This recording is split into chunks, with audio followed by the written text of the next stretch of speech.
എറണാകുളം കുണ്ടന്നൂരിലെ തോക്കു ചൂണ്ടിയുള്ള കവർച്ചയിൽ 4 പേർക്കായി അന്വേഷണം. പ്രതികൾ മറ്റ് സംസ്ഥാനത്തേക്ക് കടന്നതായും സംശയിക്കുന്നു. കൊച്ചിയിൽ നിന്ന് വിഷ്ണു സുരേഷാണ് വിശദാംശങ്ങളുമായി ചേരുന്നത്. Vishnu, very good morning. ഈ കൊച്ചിയിൽ നടന്ന ആ ഒരു കവർച്ച, പലപ്പോഴും കൊച്ചി പോലെയൊരു പ്രദേശത്ത് പല കവർച്ചയൊക്കെ നടക്കാറുണ്ടെങ്കിലും ഈ മട്ടിൽ ഒരെണ്ണം അധികം അങ്ങനെ സംഭവിക്കാറില്ല. ഇപ്പോൾ ഈ പ്രതികൾ മറ്റു സംസ്ഥാനങ്ങളിലേക്ക് കടന്നു എന്ന് സംശയിക്കുന്നു.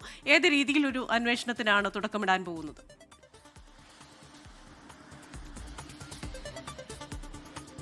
നിലവിൽ സൗത്ത് ACP രാജ്കുമാറിന്റെ നേതൃത്വത്തിലുള്ള സംഘമാണ് പ്രതികൾക്കായി അന്വേഷണം നടത്തുന്നത്.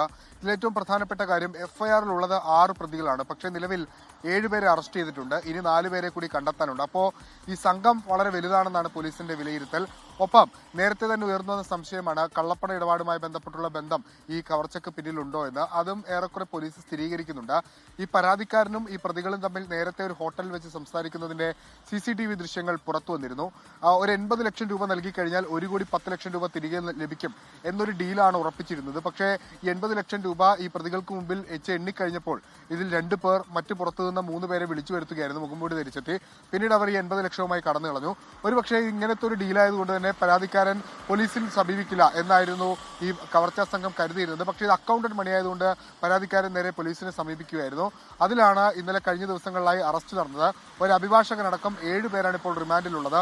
ഈ അഭിഭാഷകൻ നിഖിൽ നരേന്ദ്രൻ, അയാളാണ് ഇതിന്റെ ഒരു മാസ്റ്റർ ബ്രെയിനായി പോലീസ് ഈ ഘട്ടത്തിൽ വിലയിരുത്തുന്നത്. അയാളുടെ പക്കൽ നിന്ന് 20 ലക്ഷം രൂപ കണ്ടെത്തുകയും ചെയ്തിട്ടുണ്ട്.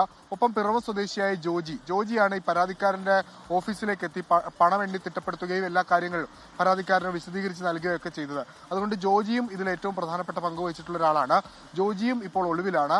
മുഖംമൂടി ധരിച്ച 3 പേരും ഒളിവിലാണ്. ഇവരെ കണ്ടെത്താനുള്ള ശ്രമമാണ് ഇപ്പോൾ നടക്കുന്നത്. ഇവരെ കൂടി പിടികൂടിയാൽ മാത്രമേ ഇതിന്റെ കള്ളപ്പണം ഇടപാട് ഇവർ മുൻപ് ഇത്തരത്തിലുള്ള ഡീലുകൾ നടന്നിട്ടുണ്ടോ എന്ന കാര്യത്തിലൊരു വ്യക്തത വരികയുള്ളൂ. കള്ളപ്പണം ഇടപാടിനൊപ്പം തോക്കും വടിവാളും ചൂണ്ടിയാണ് ഈ മുഖംമൂടി സംഘം ഇയാളെ ഭീഷണിപ്പെടുത്തി പണം തട്ടിയത്. അതുകൊണ്ട് കൊട്ടേഷൻ സംഘങ്ങളുടെ ബന്ധവും ഇതിലുണ്ടോ എന്ന് പോലീസ് വിശദമായി പരിശോധിക്കുകയാണ്. ഈ 4 പേരെ പിടികൂടി കഴിഞ്ഞാൽ ഇതിന്റെ ചുരുള പൂർണ്ണമായി അഴിക്കാനാകും. ഇപ്പോൾ പിടിയിലായ 7 പേരും റിമാൻഡിലാകുകയും ചെയ്തിട്ടുണ്ട്. ക്രിസ്റ്റീന, പ്രവിത.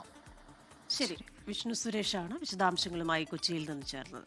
ലോകത്തെവിടെയായാലും ഏത് സമയത്തും 24 വാർത്തകളും ഓഗ്മെന്റഡ് റിയാലിറ്റി പാക്കേജുകളും എക്സ്പ്ലെയിനറുകളും വിശദമായി കാണാൻ ഞങ്ങളുടെ YouTube ചാനൽ നിങ്ങൾക്ക് സബ്സ്ക്രൈബ് ചെയ്യാം.